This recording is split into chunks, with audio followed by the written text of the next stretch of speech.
थोड़ी देर में मालदा पहुंचेंगे। बंगाल के राज्यपाल मालदा में पीड़ितों के साथ में मुलाकात करेंगे। राज्यपाल सीवी आनंद बोस और इस बीच शरणार्थी शिविरों में पीड़ितों के साथ में भी मुलाकात उनके द्वारा की जाएगी। हिंसा प्रभावित इलाके का भी उनके द्वारा दौरा किया जाएगा और केंद्र सरकार को रिपोर्ट सौंपेंगे बंगाल के राज्यपाल। ममता सरकार ने गवर्नर से हालांकि हिंसा प्रभावित इलाकों में ना जाने की अपील की थी। बावजूद इसके आज राज्यपाल हिंसा प्रभावित इलाके का दौरा करने वाले और अब से कुछ ही देर के बाद में वो पहुंचेंगे, जहां पर रिपोर्ट भी वो सौंपते हुए नजर आने वाले। आपको बता दें कि पिछले हफ्ते मुर्शिदाबाद में हिंसा हुई थी और उसके बाद में मालदा में इस वक्त मौजूदा वक्त पर कई सारे जो हिंदू परिवार हैं वो पलायन कर रह रहे हैं। अभिषेक राज मालदा से ही पश्चिम बंगाल से ज्यादा जानकारी लेकर हमारे सहयोगी हमारे साथ जुड़ गए हैं।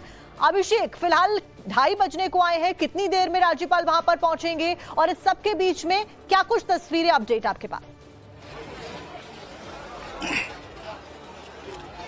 देखिए, बिल्कुल अब से कुछ देर में जो राज्यपाल हैं पश्चिम बंगाल के वो यहां पर पहुंचेंगे, ठीक उसी जगह पर जहां मौजूद है। ये मालदा का प्रहलादपुर हाई स्कूल है। इसी स्कूल के अंदर जो शरणार्थी एक तरीके से हम कहें तो मुर्शिदाबाद के धुलियान में जो हिंसा हुई थी और हिंसा के बाद जो लोग यहां से पलायन करने के बाद जो नदी पार करके पहुंचे थे मालदा डिस्ट्रिक्ट में, वो यहीं पर रुके हुए थे। एक बार तस्वीरों में आपको दिखाने की कोशिश करूंगा। ये देखिए, बाउंड्री के पास से एक बार आपको दिखाऊं कि देखिए इसी कैंप के अंदर इसी तरीके से जो लोग हैं वो यहाँ पे रह रहे हैं और अब से कुछ देर पहले यहाँ पर जो एनएचआरसी की टीम है वो पहुंची थी और अब जो बंगाल के गवर्नर हैं वो यहाँ पर पहुंचेंगे और यहाँ पे जो लोग हैं उनसे मुलाकात करेंगे, उनकी बातें सुनेंगे, उनकी तकलीफें सुनेंगे और उसके बाद बाकायदा एक रिपोर्ट जो है वो केंद्र सरकार को सौंपा जाएगा। इसके अलावा आज जो है नेशनल वुमेन कमीशन की जो टीम है उसका भी आज दौरा है, वो भी यहाँ पर आज पहुंचेंगे और उसके बाद यहाँ पे लोगों से मुलाकात करने के बाद जो हिंसा प्रभावित क्षेत्र है मुर्शिदाबाद के धुलियान का, वहां भी दौरा करेंगे। तो आज पश्चिम बंगाल के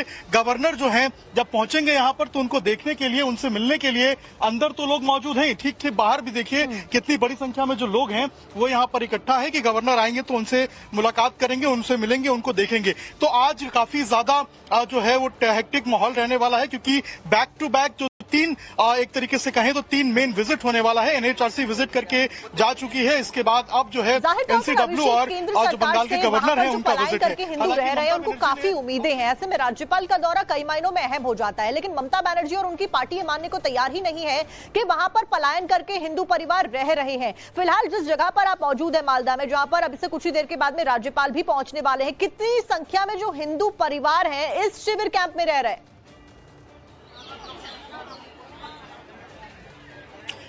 देखिए, बिल्कुल वहां जहां पे हिंसा हुई थी वहां पे 200 जो घर थे, 200 घरों में बताया जा रहा था कि उस समय तोड़फोड़ और आगजनी हुई थी। तो आप मान के चलिए कि तकरीबन 400 से 500 जो लोग हैं वो यहाँ इस कैंप के अंदर मौजूद है। अगर बाहर से भी आप तस्वीर देखेंगे तो कई लोग आपको, महिलाएं, बच्चे, छोटे पुरुष, आपको सभी लोग यहाँ पे नजर आएंगे। एक बार तस्वीर दिखाइए, देखिए यहाँ पर जो लोग हैं वो आपको यहाँ पर नजर आएंगे, साथ में जो अधिकारी हैं वो भी बैठे हुए हैं और इसी कैंप के अंदर जो महिलाएं हैं वो आपको नजर आएंगी, बच्चे आपको नजर आएंगे। जो लोग हैं वो इसी क्लासरूम में सोते हैं, यहीं पर रुकते हैं और यही इनका एक तरीके से हम कहें तो आश्रय स्थल है, इनका घर बन चुका है। और पिछले 5-6 दिनों से जब से ये हिंसा हुई थी और उसके बाद जो लोग पलायन करके आए थे तब से यहाँ पर ये रुके हुए हैं और यहाँ पे लगातार जो प्रशासन है वो अपील कर रहा था कि धीरे धीरे करके जो लोग हैं उनको यहाँ से वापस मुर्शिदाबाद की तरफ भेजा जाए। लेकिन लोगों में तस्वीरें आप दिखा रहे हैं, कुछ ही देर के बाद में राज्यपाल भी पहुंचने वाले हैं। फिलहाल देखते हैं कि क्या कुछ रिपोर्ट में खुलासे होते हैं। बहुत बहुत शुक्रिया आपका अभिषेक जानकारी देने के लिए।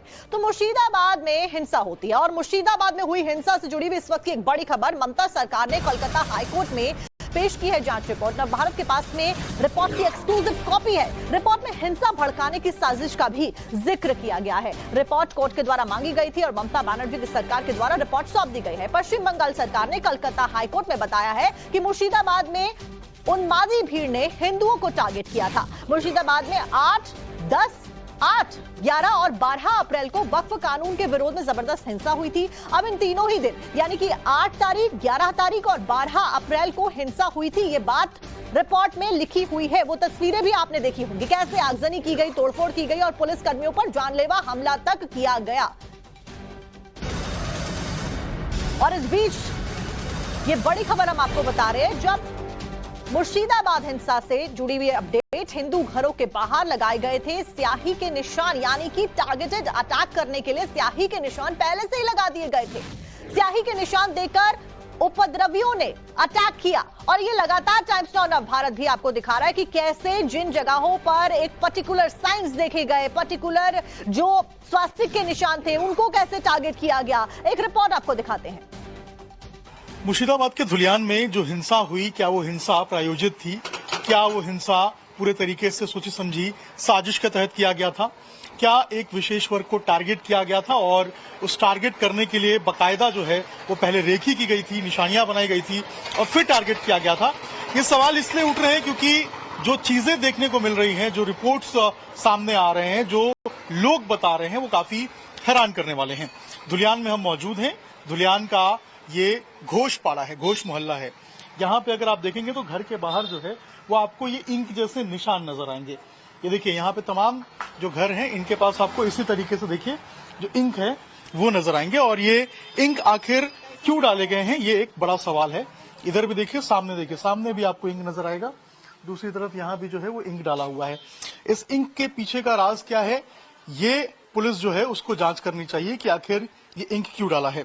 लेकिन अगर आप देखेंगे और समझेंगे इस इंक को, तो एक तरीके से यहाँ पर निशानियां बनाई गई हैं इन घरों के ऊपर, और ये वही घर हैं जिनके ऊपर अटैक हुआ है, इन पे इंक के निशान हैं, इन घरों के ऊपर अटैक हुआ है। तो क्या चिन्हित करके, टारगेट करके इन घरों को अटैक किया गया था? बड़ा सवाल है। और इनके पीछे कौन है, ये भी बड़ा सवाल है। क्या हुआ था, ये निशानियां कैसे बनाई गई थी, क्या हुआ? निशाना कैसे बनाया हम लोग को पता नहीं है। हम लोग के छेनी तरुआल ये सब देके बाहर भाग दिया, हम लोग भाग गया, जल्ला उल्ला तोड़ के हम लोग भाग गया है। पूरा दुकान, पूरा घर में जितना सामान था सब लूट लिया है। हम लोग कैसे जिएंगे? हम लोग मोदी साहब से बोलते हैं कि हम लोग के कैम्प दीजिए, नहीं तो हम लोग जी नहीं सकेंगे। हम लोग का बाल बच्चा सब लेके हम लोग किधर जाएंगे? मोदी सरकार को बोलते हैं ये तो काम दीजिए, काम नहीं देने से बातेंगे नहीं। हम लोग का बचने का समय नहीं है यहाँ पर। तो ये एक बात बताइए, यहाँ मैं देख रहा हूँ यहाँ पे तमाम कुछ घर हैं, यहाँ पे इंक क्यों डाला गया है? क्यों दिया है? ऐसे हो तो काटेगा हम लोग का, ऐसे खून लगाएगा, इसीलिए ये सब निशाना दिया है। जैसे खून करेंगे ये लोग के। तो ये जहाँ जहाँ निशान है वहाँ अटैक हुआ है? हाँ, ये सब अटैक हुआ है। हम लोग 4 घंटा लड़ाई किया है। कितना पत्थर, 4 घंटा लड़ाई किया है। ये सब पत्थर मारा है, गोटा जगह जगह कट गया है हमारा पति का। गांव का बहुत आदमी था, सब कोई मिल के यहाँ पर किया है। जे ढीला छोड़ा, बोतल छोड़ा, तो भी वो लोग हम लोग का बम चलाया है। छत के ऊपर में बम था, बम दे के मारा है, ढीला दे के मारा है, बोतल दे के मारा है, दे के हमारा घर सब लूट लिया है। घरों में तोड़फोड़ हुई है, वो दिखाएंगे आपको कैसे तोड़फोड़ और लूट हुई है। यहाँ भी देखिए, आपको यहाँ इस घर के बाहर भी आपको इंक के निशान नजर आएंगे। इसके ठीक पीछे जो है वहाँ भी इंक के निशान है। आपके घर में भी तोड़फोड़ किया गया था? पत्थर किया है, आपके घर में भी हुआ है? क्या है? तो ये जो निशान है ये किस लिए दिया गया? पता नहीं है कैसे किया है, कौन किया है, हम लोगों को पता नहीं है। लेकिन हम लोगों का ऊपर बहुत अटैक हुआ है, बहुत हमला हुआ है।